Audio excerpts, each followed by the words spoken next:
ओम श्री गणेशाय नमः। ओम श्री परमात्मने नमः। देखिए सज्जनों, आज के प्रवचन का विषय है भगवान और विज्ञान। आज का प्रवचन हम भगवान विष्णु के इस श्लोक के साथ प्रारंभ करते हैं। मंगलम भगवान विष्णु मंगलम गरुड़ध्वज मंगलम पुंडरीकाक्ष मंगलाय तनोहरि।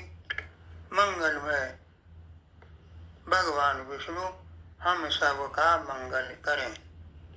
देखिए सज्जनों, मंगल के धाम श्री विष्णु भगवान को सनातन संस्कृति में विभिन्न गुणात्मक नामों से, जैसे सर्वशक्तिमान यानी जिसमें समस्त शक्तियां निहित हों, परमात्मा यानी संपूर्ण जीवात्माओं के स्वामी, परम ब्रह्म परमेश्वर से संबोधित किया जाता है। और यह भी मान्यता है कि श्री विष्णु भगवान ही संपूर्ण सृष्टि के रचयिता, पालन करता एवं संहार करता है। ऐसा हमारे ग्रंथों में भी वर्णित है। जैसे श्री विष्णु स्तुति के श्लोक शांताकारम भुजगशयनम पद्मनाभम सुरेशाम विश्वाधारम गगन सदस्रम मेघवर्णम शुभांगम, इस श्लोक में श्री विष्णु जी को समस्त जगत का आधार बतलाया गया है। श्रीमद् भगवत गीता के अध्याय 10 के श्लोक 8 में भी यह वर्णित है। अहम सर्वस्य प्रभव मंतः सर्वम प्रवर्तते, अर्थात मैं वासुदेव ही संपूर्ण जगत की उत्पत्ति का कारण हूँ। अतः उस परम ब्रह्म परमेश्वर के अस्तित्व में कोई संदेह होने का कारण ही नहीं है। परंतु आज का युग विज्ञान का युग है तथा मनुष्य विज्ञान के चमत्कारों से प्रभावित होकर भगवान के अस्तित्व को नकारने का प्रयास करता है, जबकि वास्तविकता यह है कि विज्ञान तो भगवान के अस्तित्व को समझाने में अत्यंत सहायक है। यूँ तो विज्ञान की अनेक प्रक्रियाओं के माध्यम से भगवान के अस्तित्व को समझा जा सकता है, परंतु हम इसे समझने के लिए एक छोटा सा उदाहरण विद्युत पंखे का लेते हैं। स्विच ऑन करते ही पंखा घूमने लगता है और स्विच ऑफ करते ही पुनः बंद हो जाता है। सामान्य भाषा में कहें तो स्विच ऑन करते ही पंखे में विद्युत करंट प्रवाहित होने लगता है। विज्ञान के अनुसार विद्युत करंट में विद्युत शक्ति होती है जो पंखे को संचालित करती है। शक्ति से ही संचालन संभव है। पुनः विज्ञान के अनुसार शक्ति को देखा नहीं जा सकता, लेकिन उसके प्रभाव को देखा जा सकता है। यहाँ विद्युत शक्ति के प्रभाव को तो हम नहीं देख सकते, परंतु पंखे के संचालन के रूप में विद्युत शक्ति के प्रभाव को देख सकते हैं। अब हम जीव का उदाहरण लेते हैं।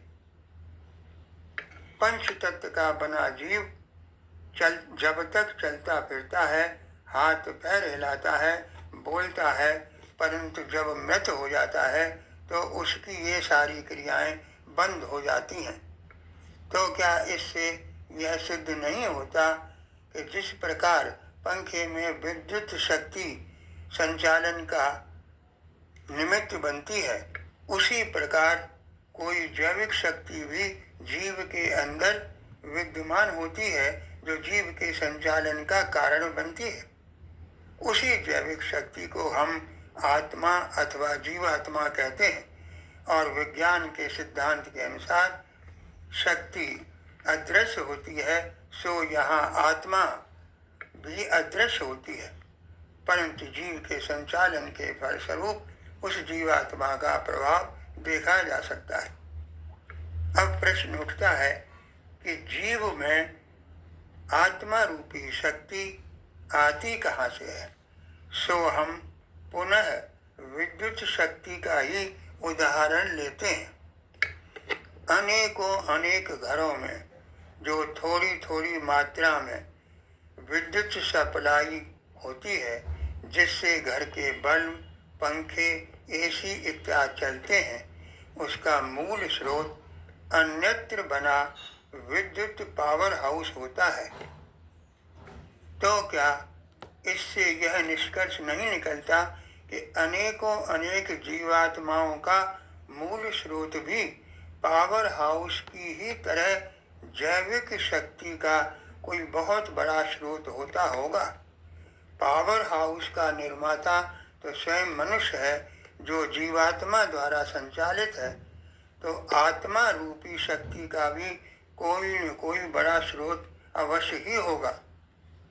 आत्मा रूपी शक्ति के इसी बड़े स्रोत को हम परम आत्मा अर्थात परमात्मा, सर्वशक्तिमान अर्थात जिसमें सारी शक्तियां निहित हों, परमेश्वर तथा सूक्ष्म में भगवान के नाम से पुकारते हैं।